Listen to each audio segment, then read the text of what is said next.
Now let's take a look at the Accounts Receivable module. We begin with the Customer screen. In the Customer screen, you can set up a new customer and specify various defaults, or review an existing customer. If we take a look at an existing customer in more detail, we can see that there's some options to jump to more information about that customer, very similar to what we saw in the vendor screen. You can again attach notes or file attachments or URLs using the Notes and Attachments feature. You can enter the address, customer class, specify the terms, specify a credit limit. You can put them on hold, establish customer risk values, specify default accounts, billing options, and finance charge options are available. The classic open item versus balance forward statements, and how often you expect them to receive statements. And you can even store credit cards for that customer if you like. The credit card number is encrypted in the database behind the scenes, so the information is secure. Next up, we can enter some invoices. You can enter the invoices using the Customer Invoice and Adjustment screen. And again, similar to how we saw the vendor invoice screen laid out and the journal transaction screen laid out, there is a lot of functionality all within the same screen, so you don't have to go far to do a lot of different things. You can enter your classic invoices. You can also enter adjustments, again, positive or negative adjustments to adjust the balance up or down.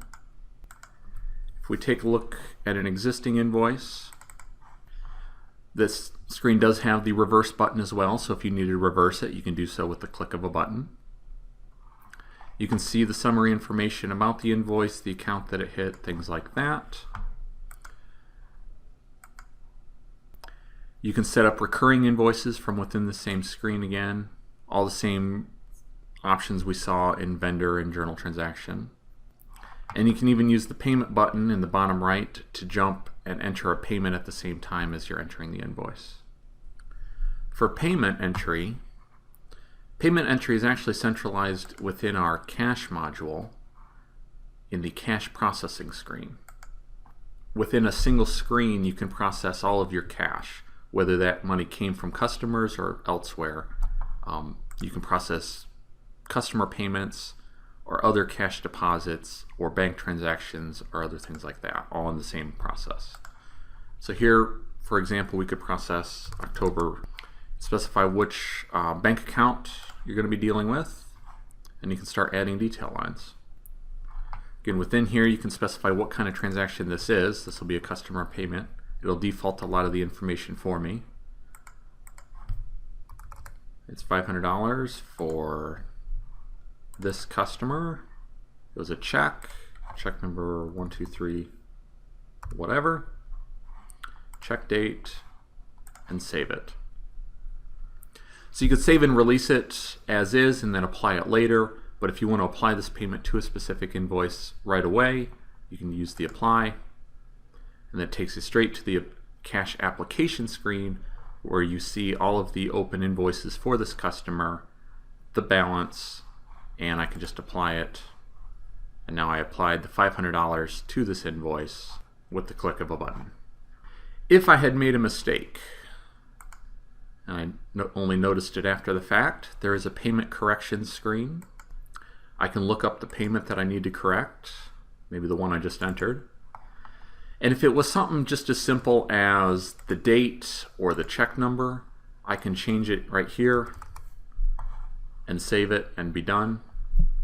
But if the amount was wrong, or if I just need to void it, I can select Void Customer Payment and void it. Again, pretty simple. I select the payment, select void, set it to posted, done deal. If it's time to print statements, you can print customer statements. Again, this will feed off of the setup at the customer level, whether they want balance forward or open item, and how often they want them, and all that good stuff. There is some selection criteria here in terms of what type of statements you want printed and all that good stuff. Do you just want to do the monthly ones, or do you want to do everybody? Do you want to exclude people with no activity? Does a customer need to have a minimum balance to show up on a statement? Lots of different sorting options and lots of different printing options, whether you want to actually show the customer what their credit limit is or not. Once you're happy with the selection criteria, you can run the report. Prints it out in a reasonably nice format. The amount, the current balance, total at the end, any finance charges if there are any, along with aging buckets, and an optional message at the end that's configurable. You can then print this or save it to Excel or save it to PDF and send them. Other reporting options, again similar to what we saw in GL and AP, there is a customer activity console. This console, like the others, is really the starting point. It lists out all the documents.